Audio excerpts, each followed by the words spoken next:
Le valeureux petit tailleur ou 7 d'un coup par Jacob et Wilhelm Grimm. Par une matinée d'été, un petit tailleur, assis sur sa table près de la fenêtre, cousait joyeusement et de toutes ses forces. Il vint à passer dans la rue une paysanne qui criait « Bonne crème à vendre! Bonne crème à vendre !» Ce mot de crème résonna agréablement aux oreilles du petit homme, et passant sa mignonne tête par la fenêtre, « Ici, bonne femme, entrez ici, lui dit-il, vous trouverez acheteur. » Elle monta, chargée de son lourd panier, les 3 marches de la boutique du tailleur, et il fallut qu'elle étalât tous ses pots devant lui. Après les avoir tous considérés, maniés, flairés l'un après l'autre, il finit par dire « Il me semble que cette crème est bonne. Pesez-moi 2 onces, bonne femme. Allez même jusqu'au carteron. » La paysanne, qui avait espéré faire un marché plus considérable, lui donna ce qu'il désirait. Mais elle s'en alla en grondant et en murmurant. « Maintenant, s'écria le petit tailleur, je prie Dieu qu'il me fasse la grâce de bénir cette bonne crème, pour qu'elle me rende force et vigueur. » Et prenant le pain dans l'armoire, il coupa une longue tartine pour étendre sa crème dessus. « Voilà qui n'aura pas mauvais goût, pensa-t-il. Mais, avant de l'entamer, il faut que j'achève cette veste. » Il posa sa tartine à côté de lui et se remit à coudre, et dans sa joie, il faisait des points de plus en plus grands. Cependant, l'odeur de la crème attirait les mouches qui couvraient le mur, et elles vinrent en foule se poser dessus. « Qui vous a invité ici ?» dit le tailleur en chassant ses hôtes incommodes. Mais les mouches, qui n'entendaient pas le français, revinrent en plus grand nombre qu'auparavant. Cette fois, la moutarde lui monta au nez, et saisissant un lambeau de drap dans son tiroir, « Attendez !» s'écria-t-il, « je vais vous en donner !» Il frappa dessus sans pitié. Ce grand coup porté, il compta les morts. Il y en avait pas moins de 7, qui gisaient les pattes étendues. « Peste !» se dit-il, étonné lui-même de sa valeur, « il paraît que je suis un gaillard. Il faut que toute la ville le sache. » Et, dans son enthousiasme, il se fit une ceinture et broda dessus en grosses lettres « J'en abats 7 d'un coup ». « Mais la ville ne suffit pas, » ajouta-t-il encore, « il faut que le monde tout entier l'apprenne. » Le cœur lui frétillait de joie dans la poitrine comme la queue d'un petit agneau. Il mit donc sa ceinture et résolut de courir le monde, car sa boutique lui semblait désormais un trop petit théâtre pour sa valeur. Avant de sortir de chez lui, il chercha dans toute la maison s'il n'avait rien à emporter, mais il ne trouva qu'un vieux fromage qu'il mit dans sa poche. Devant sa porte, il y avait un oiseau en cage, il le mit dans sa poche avec le fromage. Puis il enfila bravement son chemin, et comme il était leste et actif, il marcha sans se fatiguer.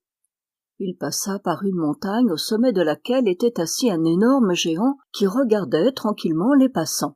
Le petit tailleur alla droit à lui et lui dit « Bonjour, camarade, te voilà assis, tu regardes le monde à tes pieds. Pour moi, je me suis mis en route et je cherche les aventures. Veux-tu venir avec moi ?» Le géant lui répondit d'un air de mépris « Petit drôle, petit avorton !»« Est-il possible ?» s'écria le petit tailleur, et boutonnant son habit, il montra sa ceinture au géant en lui disant « Lis ceci, tu verras à qui tu as affaire. » Le géant, qui lut 7 d'un coup, s'imagina que c'étaient des hommes que le tailleur avait tués, et conçut un peu plus de respect pour le petit personnage.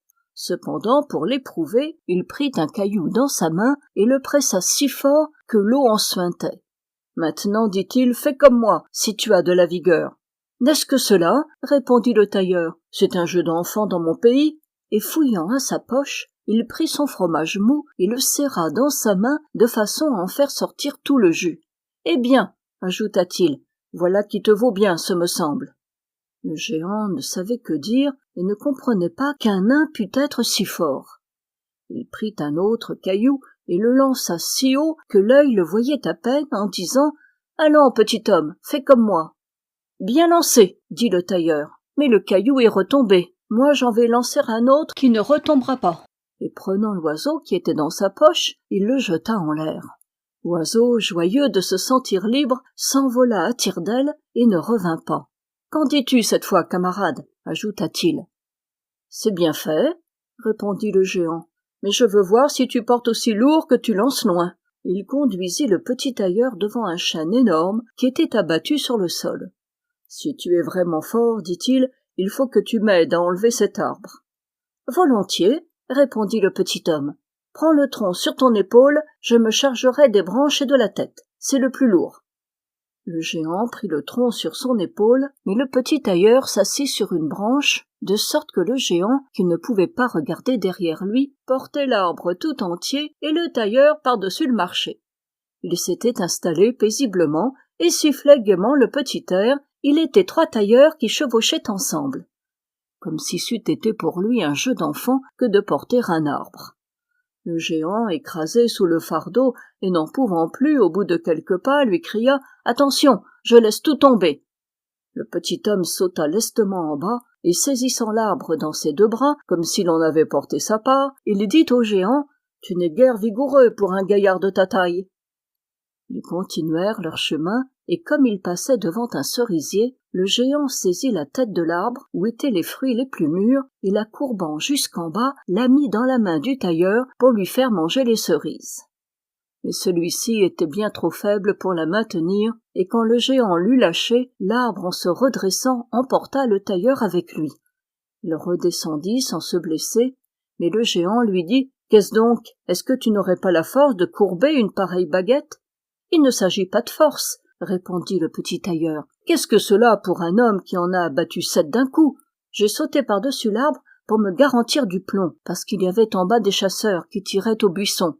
Fais-en autant si tu peux. » Le géant essaya, mais il ne put sauter par-dessus l'arbre, et il resta embarrassé dans les branches. Ainsi le tailleur conserva l'avantage. « Puisque tu es un si brave garçon, dit le géant, il faut que tu viennes dans notre caverne et que tu passes la nuit chez nous. » Le tailleur y consentit volontiers. Quand ils furent arrivés, ils trouvèrent d'autres géants, assis près du feu, tenant à la main et mangeant chacun un mouton rôti. Le tailleur jugeait l'appartement plus grand que sa boutique. Le géant lui montra son lit et lui dit de se coucher. Mais comme le lit était trop grand pour un si petit corps, il se blottit dans un coin. À minuit, le géant, croyant qu'il dormait d'un profond sommeil, saisit une grosse barre de fer et en donna un grand coup au beau milieu du lit. Il pensait bien avoir tué l'avorton sans rémission. Au petit jour, les géants se levèrent et allèrent dans le bois. Ils avaient oublié le tailleur. Quand ils le virent sortir de la caverne d'un air joyeux et passablement effronté, ils furent pris de peur et, craignant qu'il ne les tuât tous, ils s'enfuirent au plus vite. Le petit tailleur continua son voyage, toujours le nez au vent. Après avoir longtemps erré, il arriva dans le jardin d'un palais, et comme il se sentait un peu fatigué, il se coucha sur le gazon et s'endormit. Les gens qui passaient par là se mirent à le considérer de tous côtés et lurent sur sa ceinture 7 d'un coup.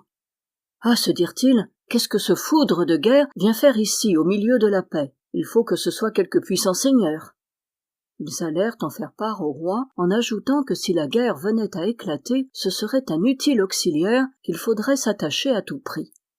Le roi goûta ce conseil et envoya un de ses courtisans au petit homme pour lui offrir du service aussitôt qu'il serait éveillé. L'envoyé resta en sentinelle près du dormeur, et quand celui-ci eut commencé à ouvrir les yeux et à se tirer les membres, il lui fit ses propositions. « J'étais venu pour cela, » répondit l'autre, « et je suis prêt à entrer au service du roi. » On le reçut avec toutes sortes d'honneurs, et on lui assigna un logement à la cour.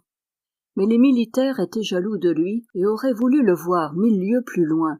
« Qu'est-ce que tout cela deviendra ?» se disaient-ils entre eux. « Si nous avons quelque querelle avec lui, il se jettera sur nous et en abattra 7 à chaque coup. Pas un de nous ne survivra. » Ils se résolurent d'aller trouver le roi et de lui demander tous leur congé. « Nous ne pouvons pas, lui dirent-ils, rester auprès d'un homme qui en abat 7 d'un coup. » Le roi était bien désolé de voir ainsi tous ses loyaux serviteurs l'abandonner. Il aurait souhaité de n'avoir jamais vu celui qui en était la cause et s'en serait débarrassé volontiers.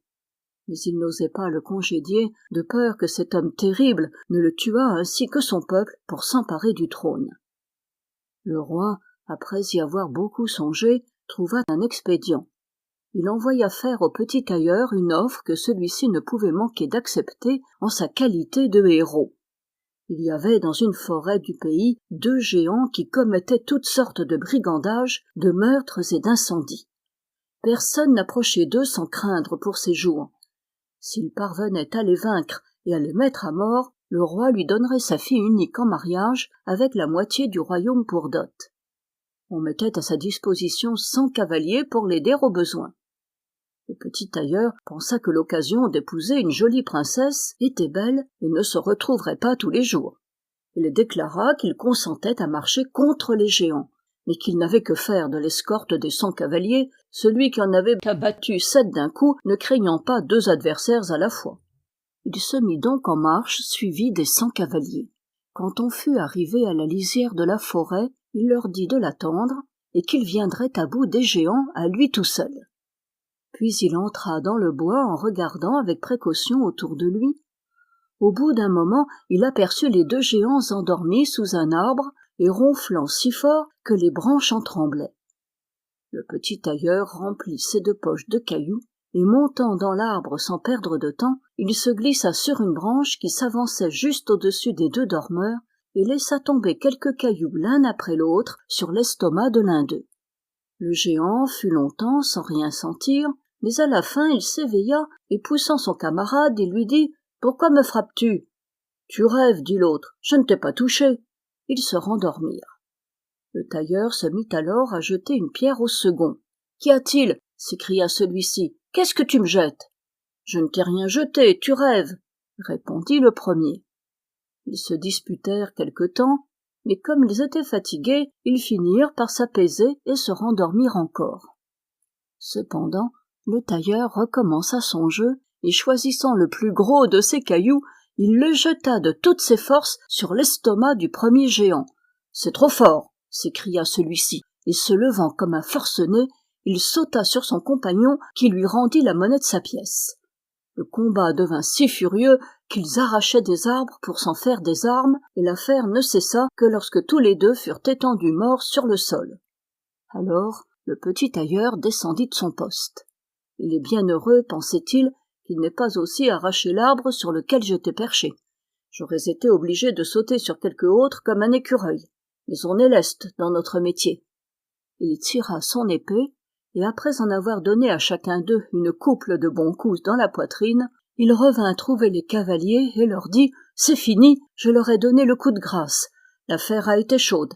Ils voulaient résister, ils ont arraché des arbres pour me les lancer. Mais à quoi servait tout cela contre un homme comme moi qui en abat 7 d'un coup ? N'êtes-vous pas blessé ? Demandèrent les cavaliers. Non, dit-il, je n'ai pas un cheveu de dérangé. Les cavaliers ne voulaient pas le croire. Ils entrèrent dans le bois et trouvèrent en effet les géants nageant dans leur sang et les arbres abattus de tous côtés autour d'eux. Le petit tailleur réclama la récompense promise par le roi. Mais celui-ci, qui se repentait d'avoir engagé sa parole, chercha encore à se débarrasser du héros. « Il y a, lui dit-il, une autre aventure dont tu dois venir à bout avant d'obtenir ma fille et la moitié de mon royaume. Mes forêts sont fréquentées par une licorne qui y fait beaucoup de dégâts.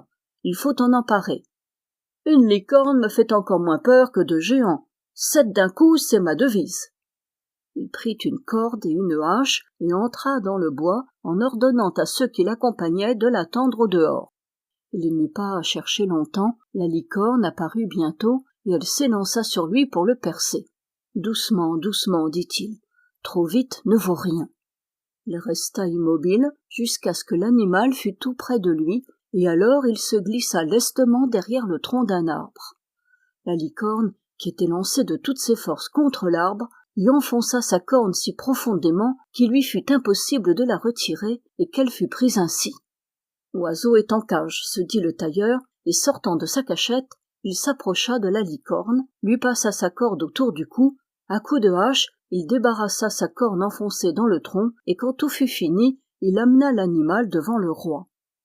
Mais le roi ne pouvait se résoudre à tenir sa parole. Il lui posa encore une 3e condition. Il s'agissait de s'emparer d'un sanglier qui faisait de grands ravages dans les bois. Les chasseurs du roi avaient ordre de prêter main forte. Le tailleur accepta en disant que ce n'était qu'un jeu d'enfant. Il entra dans le bois sans les chasseurs. Ils n'en furent pas fâchés, car le sanglier les avait déjà reçus maintes fois de telle façon qu'ils n'étaient nullement tentés d'y retourner. Dès que le sanglier eut aperçu le tailleur, il se précipita sur lui en écumant et en montrant ses défenses aiguës pour le découdre. Mais le léger petit homme se réfugia dans une chapelle qui était là tout près et en ressortit aussitôt en sautant par la fenêtre. Le sanglier y avait pénétré derrière lui, mais en deux bonds le tailleur revint à la porte et la ferma, de sorte que la bête furieuse se trouva prise, car elle était trop lourde et trop massive pour s'enfuir par le même chemin. Après cet exploit, il appela les chasseurs pour qu'ils vissent le prisonnier de leurs propres yeux, et il se présenta au roi, auquel force fut cette fois de s'exécuter malgré lui, et de lui donner sa fille et la moitié de son royaume. Il eût eu bien plus de mal encore à se décider s'il avait su que son gendre n'était pas un grand guerrier, mais un petit manieur d'aiguille. Les noces furent célébrées avec beaucoup de magnificence et peu de joie, et d'un tailleur on fit un roi. Quelque temps après, la jeune reine entendit la nuit son mari qui disait en rêvant « Allons, garçon, termine cette veste et ravaute cette culotte, ou sinon je te donne de l'aune sur les oreilles. » Elle comprit ainsi dans quelle arrière-boutique le jeune homme avait été élevé, et le lendemain elle alla se plaindre à son père, le priant de la délivrer d'un mari qui n'était qu'un misérable tailleur. Le roi lui dit pour la consoler « La nuit prochaine, laisse ta chambre ouverte.